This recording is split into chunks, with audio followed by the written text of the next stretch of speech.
In Booker T. Washington's book entitled Up from Slavery, he tells an interesting story about a Moroccan man who visited the Jim Crow South. The man was refused service at a hotel because the attendant believed he was Black American.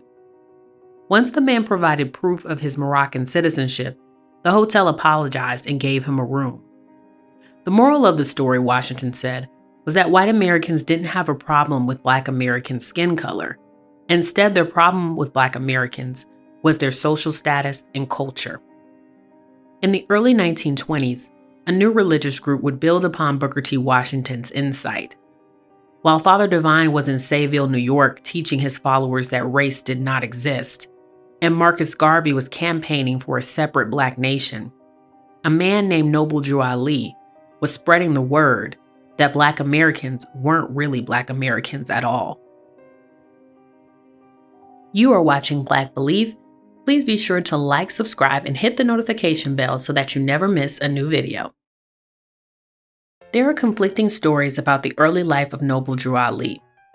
One version states that he was born Timothy Drew in the late 1800s to freed slaves in North Carolina. After that, details about his childhood differ widely. Some say he was orphaned and raised by Cherokee Native Americans. There is one theory that he became a celebrated Broadway and circus performer. Yet another theory, held by some followers, was that he was adopted by an abusive aunt who once threw him into the fire. In this version of Noble Ali's biography, he comes in contact with Eastern religions, including Islam. According to the official Moorish Science Temple beliefs, in 1913 he moved to Newark, New Jersey, where he established the Canaanite Temple. Additional scholarship has uncovered another possible biography for the leader. In this version, Noble Ali is born Thomas Drew in Norfolk, Virginia in the late 1800s. He is orphaned and adopted. But in this narrative, the Canaanite Temple is created not by him, but by a man named Abdul Hamid Suleiman. Suleiman was a Sudanese immigrant who taught a religion of Islamic Masonry, which became very popular. The next record of a Thomas Drew appears in 1918 when he registers for the World War I draft in Newark, New Jersey. Drew is turned away due to severe burns on his arms. He had moved to New Jersey years earlier, worked as a day laborer, and began doing religious preaching, during which time he could have been exposed to Suleiman's teachings. In 1920, Drew is arrested for peddling fake medicines and sent to jail. In 1923, Abdul Suleiman's movement collapsed when he and an associate were charged with child abuse. In 1925, a man named Noble Drew Ali arrives in Chicago and creates the Moorish Temple of Science, a group which incorporates many concepts from the Canaanite Temple. Noble Drew Ali never wrote a complete autobiography. He claimed that during his travels to Egypt, he met a high priest who practiced Egyptian magic. This priest told Ali that he was a reincarnation of various important religious figures like Jesus, the Buddha, and Muhammad. This priest trained Ali in mysticism and gave him a lost version of a book which he called the Quran, not to be confused with the Quran of traditional Islam. Noble Ali established several temples in cities like Philadelphia, Washington, D.C., and Detroit, but the center of the organization remained in Chicago. Ali solidified his leadership and began to raise his profile in the cutthroat, complex politics of the Windy City. The Holy Quran of the Moorish Science Temple of America, also known as the Circle 7 Quran, is a compilation of 3 literary works. Chapters 1 through 19 are from a text called The Aquarian Gospel of Jesus the Christ by Levi Dowling, which details Jesus' interactions with other religious figures and his travels around the world. Chapters 20 through 45 are from a book named Unto Thee I Grant, published by a group called the Ancient and Mystical Order Rosicrucis, also known as the Rosicrucian Order. Rosicrucianism is a movement which claims to safeguard ancient Egyptian mysteries. The movement became popular in 17th century Europe. Throughout these 2 texts, Noble Ali made a few changes, including replacing the word God with the word Allah. Chapters 46 through 49 are writings authored by Noble Ali himself, which contain instructions and prophecy. The Moorish Science Temple believes that Noble Drew Ali is the last prophet of God. While John the Baptist was a forerunner of Jesus, The Circle 7 Quran claimed that Marcus Garvey was sent to prepare the nations for the arrival of Prophet Noble Drew Ali. The central teaching of the temple is that African Americans are descendants of Moors, an ethnic group who established the holy city of Mecca. They believe that the Moors and other non-Europeans are descendants of tribes like the Hittites, the Canaanites, and the Hamathites, and the Moabites. Noble Drew Ali taught that all of these ethnicities are known as Asiatic people. He claimed the Romans established Christianity after they killed Jesus, who was also a descendant of ancient Canaanites and Moabites. He believed that Jesus' ministry was focused on freeing the poor from their oppressors and promoting peace, but the rich Romans in power rejected it. The 10 Commandments within Christianity were allegedly a way for these rulers to continue to live lavishly while the poor suffered. According to Moorish science, the Prophet Muhammad emerged, fulfilling the works of Jesus and establishing Islam, the true religion of all Asiatic people. Asiatic people are known as Muslims, a term that the Moorish Science Temple claims is synonymous with the more mainstream term Muslims. Historically, the term Moor was used to refer to people of mixed Arab, Spanish, and Berber ancestry who settled in North Africa between the 11th and 17th centuries. The word comes from the Latin term Moris, which the Romans used to describe the inhabitants of Mauritania province. The Mauritania province encompassed portions of present-day Algeria and Morocco. Eventually, Moor was used by Europeans to describe Muslims in general, irregardless of their region of origin. Noble Drew Ali proclaimed that peace would come when each nation began to worship according to their own religion. These nations, including the American Moors, were enslaved, stripped of their true identity, and labeled as colored or Negro as punishment for refusal to follow their ancestral ways. The Prophet Noble Drew Ali is said to have been sent by God to warn Asiatics in America to repent before it's too late. The Moorish Science Temple didn't seek to integrate or intermarry with European peoples. Instead, they believed that Christianity should be reserved for Europeans since it was designed for their salvation, while the Moors should return to Islam, which was created by their Asiatic forefathers. By doing this, the Moors would honor their father and thy mother, that thy days may be longer upon the earth land, which the Lord thy God Allah hath given thee. As a symbol of their new identity, members added the suffix El or Bey to their last names. They paid a fee to the Moorish Science Temple for an identification card, which documented their Moorish nationality. They wore North African attire, like turbans, fezzes, and long robes. While the Circle 7 Quran says that Allah is the one true God, little else in the book relates directly to Orthodox Islam. The other aspects of the 5 pillars of Islam are not mentioned. Historians believe Noble Drew Ali's knowledge of Islam possibly came from the Ahmadiyya movement. The Ahmadiyya Muslim community was founded by Mirza Ghulam Ahmad in 1889 in India. Scholars believe that Ahmad was the Mahdi, or Promised One, which Islamic teachings predict will come at the end of the world to usher in justice, peace, and Islamic rule. The group is perceived as heretical by Orthodox Muslims because of their disagreement over the doctrine called the Seal of the Prophets. Unlike most Muslims that affirm that Muhammad was the final prophet of God and the seal of the prophets, the Ahmadiyya believe that new prophets can still be sent by God, but can never exceed the greatness or importance of the Prophet Muhammad. As a result of these beliefs, the Ahmadiyya often face religious persecution. The second caliph or leader of the movement, Mufti Muhammad Sadiq, brought the group's message to the United States in 1920. Sadiq successfully converted people in Philadelphia, New York City, and Detroit.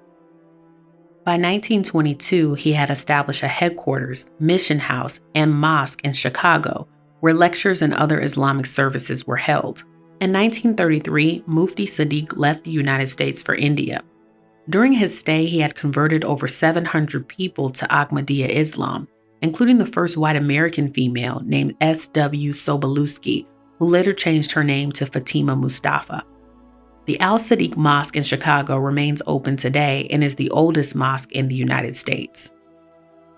The initial exposure to the Ahmadiyya teachings may have made residents of Chicago more receptive to Noble Ali's message when he arrived there in 1925. Marcus Garvey's deportation as a result of a mail fraud conviction likewise left a power vacuum which benefited the new Moorish religion. Noble Drew Ali incorporated the Moorish Science Temple of America in July of 1928. On October 15th through 20th of that same year, the organization held its first national convention. 17 temples representing 15 different cities attended. The organization also established businesses. The Moorish Manufacturing Company sold products like Moorish mineral oil and Moorish bodybuilder and blood purifier. They had a grocery store and a restaurant on the south side of Chicago. They had their own newspaper called the Moorish Guide. Noble Ali wanted to ensure that Moors were received positively. Reports spread around the south side of Chicago of ornately dressed men yelling at white people, making aggressive speeches at work, and sometimes getting into fights. Noble Ali crafted an announcement that was to be read at every temple. I hereby inform all members that they must end all radical agitating speeches while at work in their home or on the streets. We are for peace, not destruction. Stop flashing your cards at Europeans. It causes confusion. The prophet's strategy was to merge his idea of a new national identity with accepted norms of law, order, and patriotism. He didn't want his group to be stereotyped as gullible and disrespectful like Black Americans. Instead, he hoped that they would be accepted as superior, dignified, and disciplined Moroccans. To aid in the success of the Moorish movement, Noble Ali forged connections within Chicago's corrupt political scene. One of the most powerful Black men in the state was named Daniel Jackson. Jackson maintained legal and illegal businesses through a system of bribery. He bought police protection, licenses, and other accommodations for himself and his allies. By investing his profits in public service projects, he received tacit, though uncomfortable, acceptance within the religious Black community. This arrangement allowed Jackson to control the Black vote, whose impact was significant enough to secure the election or the defeat of Chicago politicians. This political influence, in turn, allowed him to demand favors from the incredibly corrupt mayor Bill Johnson. In short, Daniel Jackson had the ability to protect or destroy any Black business. The Moorish Science Temple wanted to ensure he was on their side. Noble Ali also sought to become a kingmaker himself and wield his members' votes for the organization's benefit. For several months, he made high-profile visits to centers of political life, which were reported in the newspapers. During the Moorish National Convention, a lavish costume ball was held. The timing of the event, which was close to an upcoming election, encouraged state representatives and a judge to attend. The opening address at the ball was given by Alderman Louis B. Anderson, who was running for his 7th term. The closing address was given by Oscar DePriest, a well-connected political player who would go on to become the first Northern African American member of the U.S. House of Representatives. Daniel Jackson was also invited but declined, citing his busy schedule as a result of a recent appointment to the Illinois Commerce Commission. The Moorish Science Temple endorsed Alderman Anderson, and he easily won re-election. After the election, Noble Drew Ali's visit to the Illinois Capitol for the inauguration of Governor Lewis Emerson was reported in the newspaper. Within 1 year of its incorporation, the Moorish Science Temple gained 7,000 new members. Revenue from the increase in newspaper subscribers, customers, and membership fees came flooding in, and with it, unscrupulous people looking for a lucrative business opportunity. Accusations of embezzlement and misappropriation of funds emerged. In response, Noble Ali excommunicated leaders in Chicago and Detroit. His supreme business manager, Claude Green Bay, defected and started a rival Moorish faction. Noble Ali attempted to fend off more splinter groups by traveling to cities and confronting leaders like Supreme Grand Governor Lomax Bey of Detroit, who supported breaking away from the organization. While in Detroit in May 1929, Claude Green Bay was stabbed to death in the Unity Hall of the Moorish Science Temple in Chicago. When Noble Ali returned to Chicago, he was placed under arrest along with other members for the murder. On July 20, 1929, while released on bail, Noble Drew Ali was found dead in his home. His official cause of death was tuberculosis bronchopneumonia, but members of the Moorish Science Temple suspected foul play. Had Noble Drew Ali been severely assaulted while in police custody? Had a rival assassinated him? Were his political connections fearful that he would reveal their secrets? These and other questions were never answered. An elaborate funeral was held. The investigation into the murder of Claude Green Bay was suspended. Noble Drew Ali was dead, but the Moorish movement was still very much alive. The September 1929 annual convention for the Moorish Science Temple of America was only the organization's second convention, but it was arguably the most important meeting in its history. In the wake of Noble Drew Ali's death, 3 contenders surfaced to fight for his legacy.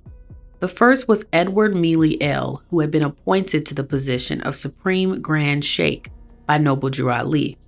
The second was Charles Kirkman Bey, a former translator and interpreter for Noble Drew Ali. The third was John Givens L., Noble Drew Ali's former chauffeur. Mealy L. felt that he was a natural choice for a successor since he had been appointed to one of the highest organizational positions by the Prophet himself.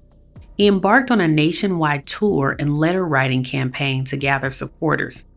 However, by the time the convention arrived, Kirkman Bey had assembled his own group, which strategically prevented Mealy L. from securing the votes needed to become leader. Enraged at this scheme, another member named Ira Johnson Bey, who was well known within the organization as an enforcer, kidnapped Kirkman Bey and stole organizational records. When police attempted to help members secure Kirkman Bey's release, a shootout occurred. Several Moors were injured and 2 police officers were left dead. Johnson Bey was eventually sentenced to life in prison. The kidnapping did not stop Charles Kirkman Bey from his pursuit of power. He gave himself the title of Supreme Grand Advisor and Moderator and proceeded to sue rivals in court to prevent them from using Moorish signs, teachings, and symbols. He named his new organization Moorish Science Temple of America Incorporated, a very similar name to that of Moorish Science Temple of America. Mealy L. won his court battle with Kirkman Bey in 1935, but he had already lost the war. The majority of Moors had chosen Kirkman Bey's organization. Later that year, Supreme Grand Sheikh Edward Mealy L. passed away, leaving the original Moorish Science Temple of America under the leadership of his wife Delia. When Delia quickly married another member and installed him as a leader, even more members defected to Charles Kirkman Bey's organization and took important historical documents with them. John Givens L. claimed that Noble Drew Ali's spirit had entered his body. At the second annual convention, amidst all the fighting, Givens L. approached the platform, sat in Noble Ali's vacant chair, and declared, "I am Prophet Noble Drew Ali, reincarnated, and Prophet Noble Drew Ali, the founder. We two are one and the same." He was able to attract some members and started what is known as the Reincarnated Prophet Group. Apparently, Givens L. had some involvement in the kidnapping plot targeting Kirkman Bey and was institutionalized for a few years as a result. While in prison, he was able to attract thousands of members in Chicago, Philadelphia, Augusta, Newark, and Baltimore. During this time, another important religious group called the Nation of Islam was growing quickly in Detroit, Michigan. In 1930, a man named Master Wallace Farad Muhammad began teaching that Black people were descendants of the lost tribe of Shabazz, an ancient Asiatic group. He warned that so-called Negroes would not have peace on earth until they returned to Islam, the religion of their ancestors. In 1934, Master Farad disappeared, leaving the group under the leadership of a man named Elijah Muhammad, formerly Elijah Poole.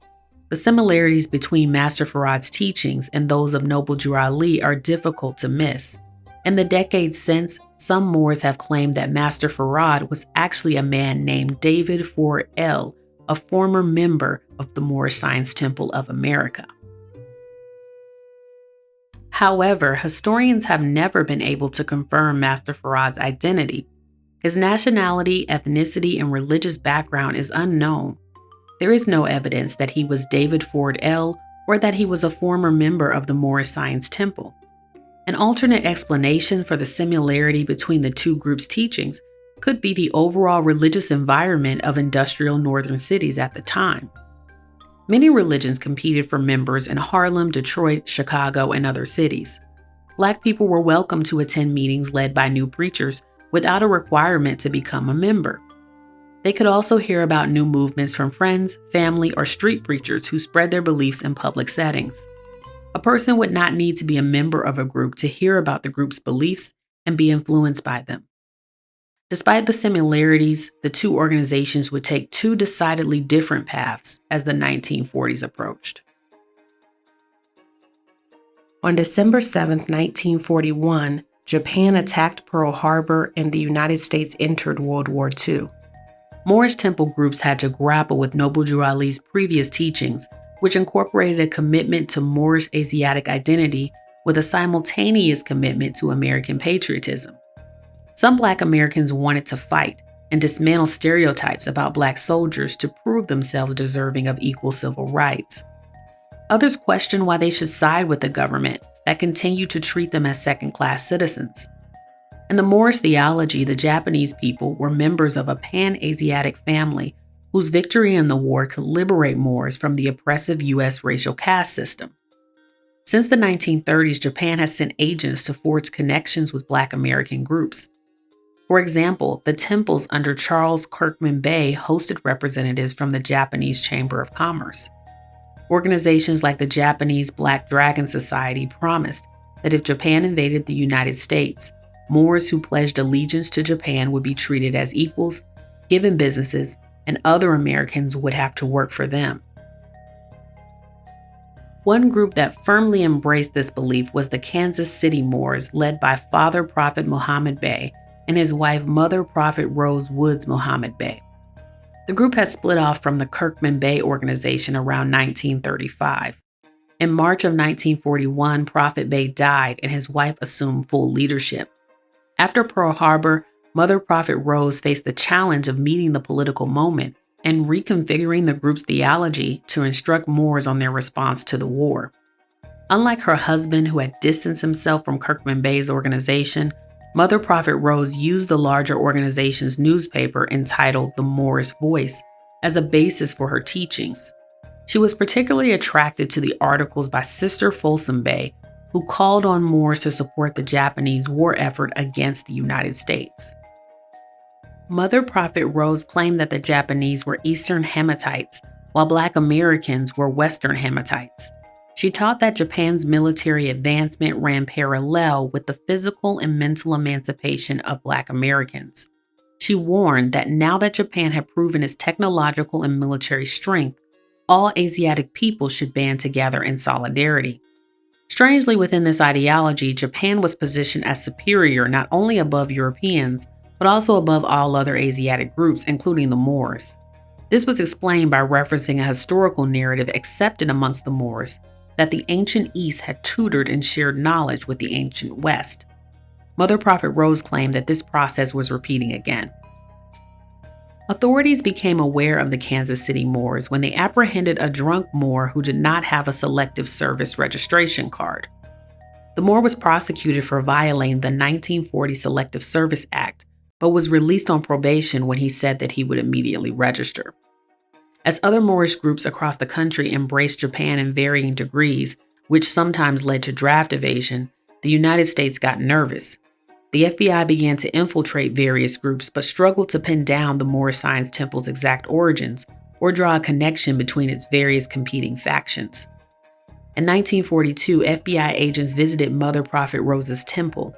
They warned her and her members that they had an obligation to register for the draft, and if they refused, they would be prosecuted. Nevertheless, the members continued their refusal to register. In response, the FBI issued warrants and raided the temple and Mother Prophet's home. In total, 14 people were arrested and brought in for questioning. After interviewing Mother Prophet Rose, the FBI realized it would be difficult to prosecute her for any crime. They could not prove that a Japanese representative had ever made contact with her temple or that she had ever promoted draft evasion. The publications she referenced in her sermons were produced by the Kirkman Bay organization and not her organization specifically. That men in her congregation took it upon themselves to refuse registration could not be legally blamed on Mother Prophet Rose. The men arrested in the raid remained uncooperative. When asked their ages, they would reply that they were either 18 or 88 years old, two ages which placed them outside of the Selective Service laws. They further claimed that the Selective Service registration card was bigoted since it didn't provide a space where the holder could indicate their race or faith. At their arraignment, they all explained to the judge that they didn't register for Selective Service because they believed that their religion exempted them. They reported that as Asiatic Muslims, rather than Americans, the Eurocentric conflict of World War II did not involve them. A few of the men were released after their real ages were discovered, and it was concluded that they would have been too old to register anyway. Some of the men were found to be over 44 years of age, still young enough to register in higher divisions for middle-aged men. These men were offered a plea deal which would have required them to register in exchange for their release. This deal was rejected.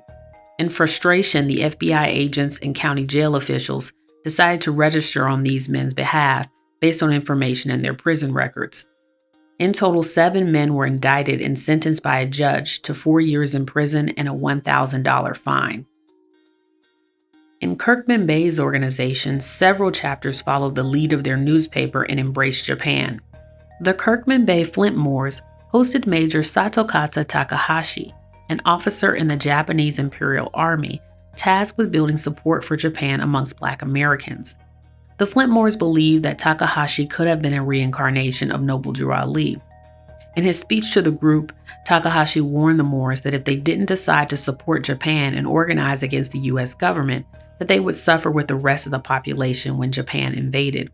Like the Kansas City Moors, the Moors in Flint believed that once Japan won the war, they would be given ownership of Michigan businesses. In November of 1942, George Johnson Bay, the son of imprisoned leader Ira Johnson Bay, gave a statement to the FBI which detailed the connection between the Moorish Science Temple and subversive Japanese organizations. This testimony led officials to detain Charles Kirkman Bay. The experience of being questioned and the threats of incarceration caused Kirkman Bay to abruptly shift away from his pro-Japanese rhetoric. In the same month that he was questioned by authorities, Kirkman Bay's Moorish Voice publication, which had inspired Mother Prophet Rose, printed an article announcing members who were at military training camp. Temples were asked to send in the names of all members who had been drafted into the military so that they could be featured in future editions of the paper. Kirkman Bay's organization also submitted members' military service to the Chicago Defender to highlight their contributions in World War I and World War II. Other Moorish splinter groups compromised between political protest and political patriotism. In Ira Johnson Bay's organization, a member named Eddie Bay reported from military training camp, but refused to trim his beard, remove his fez, eat the Army's food, or wear a necktie. After 2 weeks of confinement for his refusals, accommodations were made. Eddie Bay's sheikh gave him an exemption from certain dietary laws and from wearing a fez.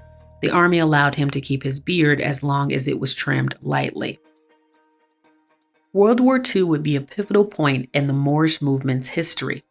Their unwillingness to mount sustained and widespread protest against selective service registration saved the organization from destruction by government forces, but simultaneously caused the movement to lose its appeal. Meanwhile, the Nation of Islam maintained its opposition to fighting in the war. In 1942, the Honorable Elijah Muhammad and his sons were sentenced to 4 years in prison for preaching sedition and evading the draft. They waived parole and served their full sentences, even though their incarcerations caused membership to stagnate. In 1953, a gifted member named Malcolm X was released from prison and began spreading the organization's teachings. The Nation of Islam's membership skyrocketed. The Moorish movement had made a miscalculation. The Black community wanted a vehicle through which to vent their anger at being treated as second-class citizens at home while being required to die like first-class citizens abroad. In the 1940s, a separate national identity was not enough. the Black community wanted a separate political identity as well.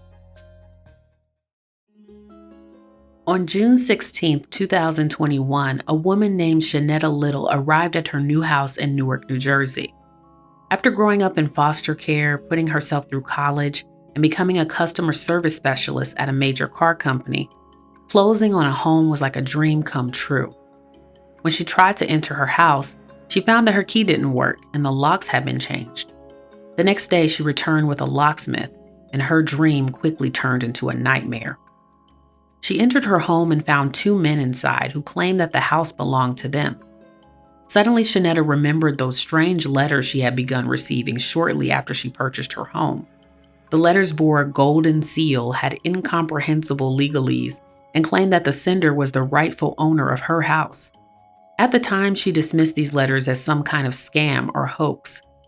She called the police, who reviewed the paperwork from both parties, Miss Little's legitimate property deed and the men's documents allegedly from the Al-Moroccan Empire. The officers confirmed that Miss Little had lawfully purchased the house and asked the man to leave. They complied.